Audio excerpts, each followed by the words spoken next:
Welcome back to Vintage Family Recipes with Belle. Today we're going to make something called Grahm cookies, and this is going to be the most challenging recipe yet. There's no temperature and there's no cook time, just a list of ingredients. I know based on where my grandmother got this recipe from that it's at least 250 years old. And it could be even earlier. So I decided to dress in period piece today. This recipe actually calls for two things. It calls for wheat flour, regular wheat flour that looks like this, nice and fine. But then it called for something called Grahm flour, Grahm. And when I read it, I said to my mom, "What's Grahm flour?" So I started doing my hunting around on the internet, and I found out that Grahm flour is coarse. It is coarse wholemeal flour. And you can tell the difference. When you look at it, it's coarse. There's not very many ingredients in this recipe. It calls for 2 cups of whole wheat flour, 2 cups of Grahm flour, a cup of sugar, a cup of sweet milk, a half a cup of shortening, salt, 3 teaspoons of baking powder. I mix up salt and baking powder all the time. Did you notice that? I did. So 3 teaspoons of baking powder, a teaspoon of salt, and if you would like, a teaspoon of nutmeg.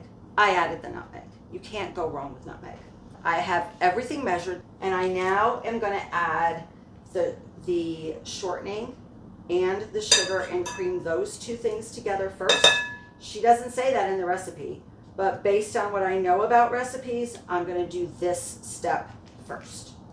Sugar is lighter and it creams really well with the shortening. And almost anytime you look at a baking recipe, especially if you're creaming soft butter or shortening with sugar, they usually ask you to do that before you put anything else in with it. And then if there's eggs, they ask you to add the eggs. If there's vanilla, they ask you to add the vanilla. And flour is usually the last thing that they ask you to add, or they ask you to do some flour, some milk, some flour, some milk. It's blended nice and easily. Now what I'm going to do is I'm going to add the baking powder, the salt, and the nutmeg. I'm going to do that next. So I have those 3 small dry ingredients mixed in. I'm going to go ahead and pour my sweet milk, and I want, which remember is the whole milk. Because it's the heavy whole milk with the cream in it, I don't like to take it out of the refrigerator before I need to use it and have the cream settle and have to mix it together again. I am sure this batter is going to be thick and at some point difficult to mix. And so because of that, I'm going to make the decision to mix the coarse flour first. And the reason I'm thinking about that is because as it gets thicker, it's going to probably be easier to mix in the fine-grained whole wheat flour instead of trying to mix the coarse flour in at the end. And I want to get as much of it mixed in before I actually pour more milk in. But I just want to do a little bit. Well, my arm's going to get a workout today.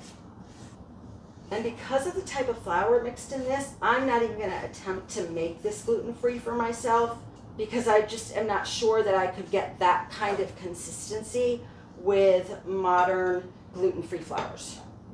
And I don't need to try the cookies bad enough that I feel the desire to experiment. Anybody else wants to experiment with gluten-free and let me know? That would be wonderful. This is the last bit of coarse flour or Grahm flour. All the coarse flour is in. So now I'm going to add the just normal wheat flour. It's much thinner. And this just seems like so much flour to me, but I guess that's the way it is.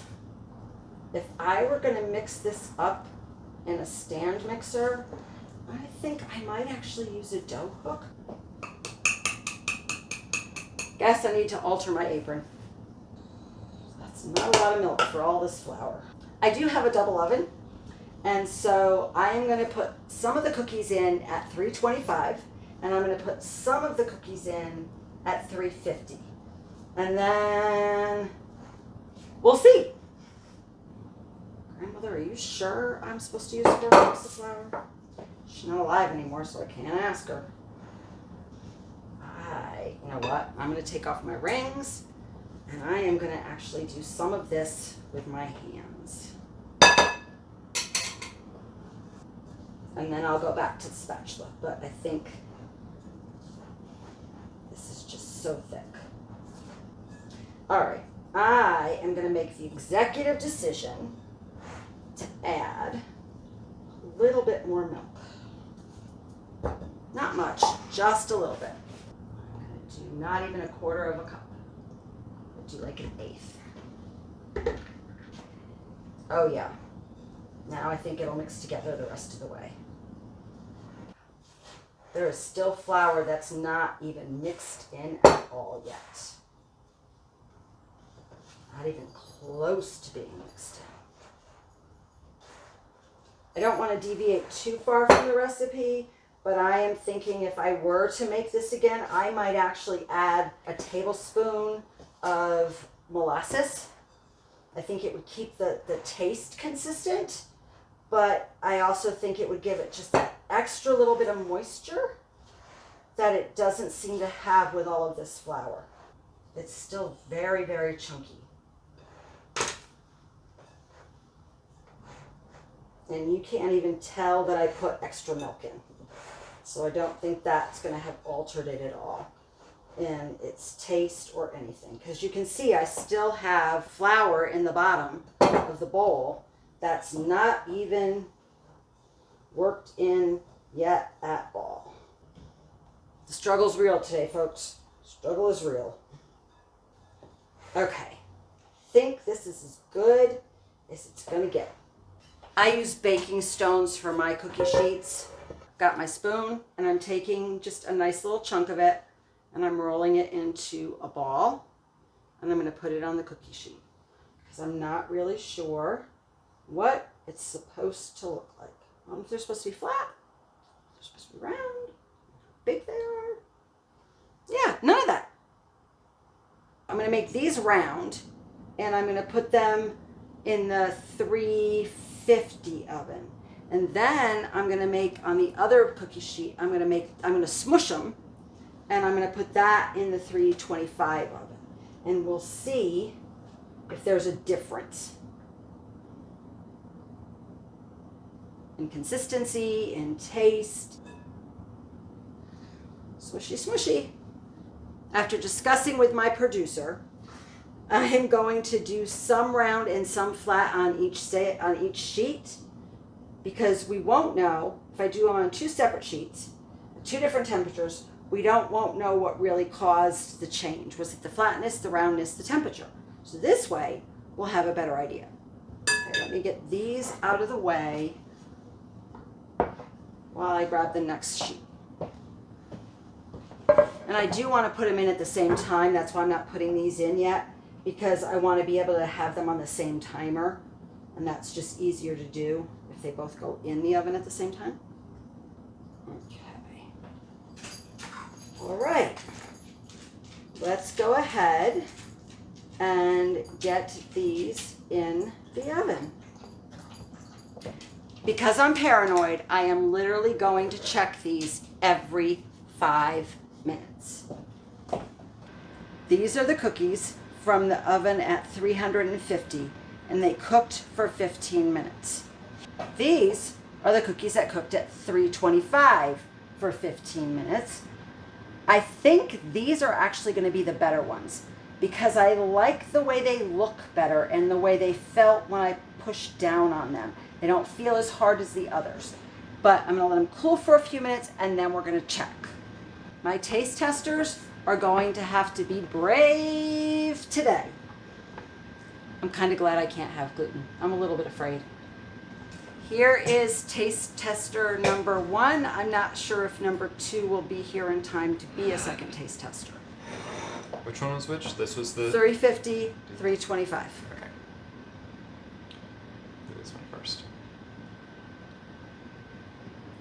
Do you want me to pour you some milk?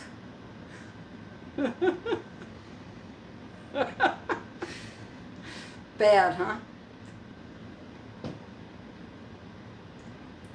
I've had worse. Okay, but that's not very reassuring. Taste Tester 1 here from the future. I just wanted to cut in real quick and say that despite my initial fairly negative reaction, these cookies have grown on me throughout the week. We have them in a cookie jar in the kitchen, and I found myself grabbing 1 or 2 a day as I walk through. They're a nice light snack whenever I have the munchies, but I don't really want anything heavy, and I think the lack of excessive sweetness is a big part of that. Okay, well, the 350 is definitely a no. These feel better, at least. Okay. These are better. Okay, so we won't do 350. 325 is better. It's kind of on the bland side, which I guess is to be expected with the ingredient list. Yes. You know, I'm a 21st century American. Right. So I'm used to 50 grams of sugar in everything that I eat. Right. And I think that's part of it. Part Okay. of the blandness of it is there's just no sweetness at all. Okay. So does it taste more like is it more of the flavor of like a hard biscuit then? No, it's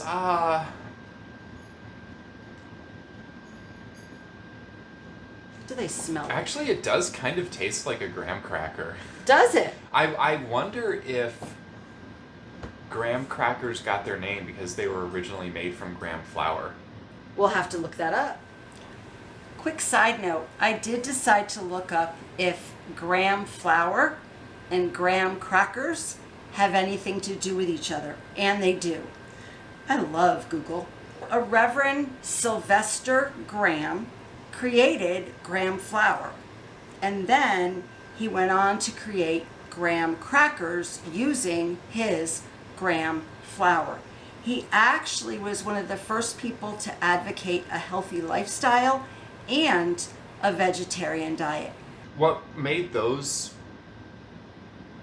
Icky? so much worse, I think, is that I feel like I could actually feel like the grains in that. Okay. Like the mouthfeel of it was kind of gross. This mouthfeel is much more pleasant.